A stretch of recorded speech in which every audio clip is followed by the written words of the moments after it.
हर हर महादेव। हिमालय की गोद में बसा नेपाल और वहाँ एक ऐसा मंदिर जो ना सिर्फ शिव भक्तों के लिए पवित्र है बल्कि रहस्यों से भी भरा हुआ है, जिसका नाम है पशुपतिनाथ मंदिर।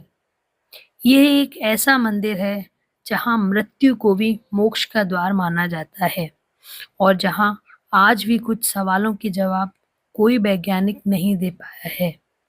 पशुपतिनाथ मंदिर से पहले भगवान शिव का वाहक नंदी बैल ही था, जैसा कि शिव पुराण और अन्य हिंदू ग्रंथों में भी लिखा हुआ है कि नंदी को ही शिव का परम भक्त और वाहन माना जाता है, जो हमेशा उनके साथ रहता है।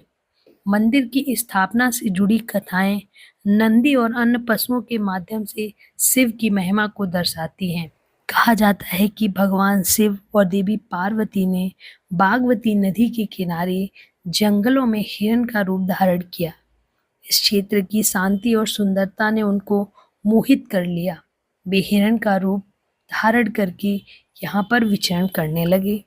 लेकिन जब अन्य देवताओं ने शिव को उनके कर्तव्यों के लिए वापस बुलाने की कोशिश की, तो शिव ने अपने हिरण रूप को छोड़ने से इनकार कर दिया।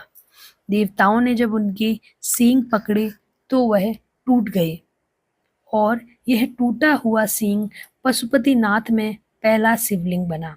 कुछ कथाओं में कहा जाता है कि शिव जमीन में समाने की कोशिश कर रहे थे, लेकिन सींग बाहर रह गया, जिसके बाद में पवित्र लिंग के रूप में उसकी पूजा की जाने लगी। महाभारत से जुड़ी एक अन्य कथा के अनुसार कुरुक्षेत्र युद्ध के बाद पांडव अपने पापों की प्रायश्चित करने के लिए भगवान शिव का आशीर्वाद लेना चाहते थे, लेकिन शिव युद्ध के विनाश से नाराज होकर उनसे मिलना नहीं चाह रहे थे और गढ़वाल हिमालय में एक बैल के रूप में जाकर छिप गए।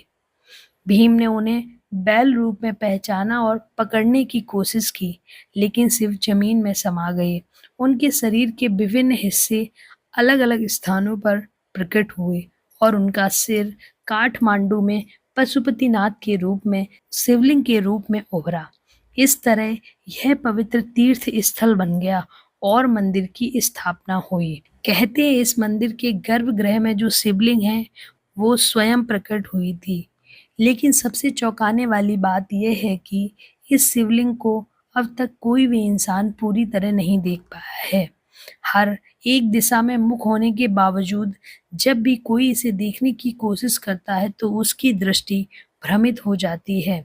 बागमती नदी के तट पर स्थित इस मंदिर के सामने एक और रहस्य है।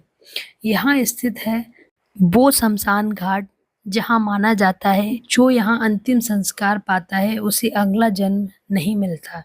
यह मोक्ष का अंतिम द्वार है। यहाँ हर दिन चिता जलती है और मंदिर के पुजारी मृत्यु को जीवन के उत्सव की तरह स्वीकारते हैं। लेकिन अब बात उस कथा की है जिसने पूरे नेपाल को हिला कर रख दिया। कहते हैं 1890 में एक पुजारी हर रात मंदिर के गर्भगृह में आरती करता था। एक रात वो भीतर गया लेकिन वापस नहीं लौटा। अगले दिन जब दरवाजा खोला गया तो सिर्फ एक रुद्राक्ष की माला और धूप की महक मिली, जो आज भी हर पूर्णिमा की रात मंदिर से स्वर की घंटियों की आवाज सुनाई देती है, जबकि वहां कोई नहीं आता है। तो आखिर ये मंदिर दूसरों से इतना अलग क्यों है? पशुपतिनाथ मंदिर सिर्फ एक मंदिर नहीं है, यह एक अनुभव है जहां आस्था, रहस्य और मोक्ष तीनों का मिलन होता है।